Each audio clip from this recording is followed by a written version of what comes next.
हम्म, कि दिल लगावल ई बहुते गुनाह हो भइल। हमरा लागत प्यार के चुनाव भइल।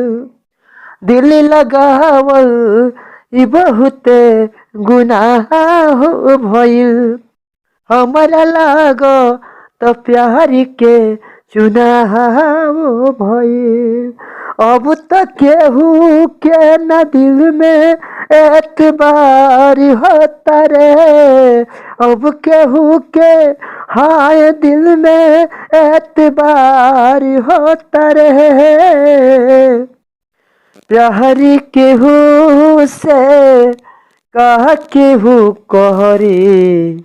ही प्यार केहू से कह केहू कहरी। प्यार के अब तो बेपार होता रे। हो प्यार केहू से कह केहू कहरी। प्यार के अब तो बेवफार होता रे। लैला मजनू के जैसनी प्यार कहाँ अब भेटाता हो। धन दौलत के चक्कर में ई लोगवा धोखा खाता हो। लैला मजनू के जैसनी प्यार कहाँ अब भेटाता हो। धन दौलत के चक्कर में ही लोगवा धोखा खाता हो।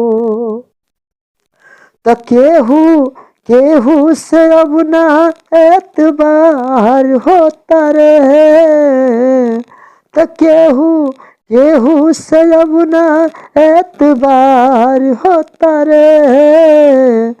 कह केहू से प्यार अब कहरे। दिल के यहाँ व्यापार होता रे। हो कायब केहू से केहू प्यार अब कहरे। प्यार के हवा बेपार होता रे। हरियौनी जानी ना जानी बूझ के लोगवा गलती करता। एगो लड़की के चक्कर में हाय कटी फटी के मरता। अनजानी ना जानी बूझ के लोगवा गलती करता। एगो लड़की के चक्कर में हाय कटी फटी के मरता। हिराजी मुकेश के अब ना इंतजार होता रे। हिराजी मुकेश के अब ना इंतजार होता रे। कह केहू से प्यार अब करे। कह केहू से प्यार अब कहरे।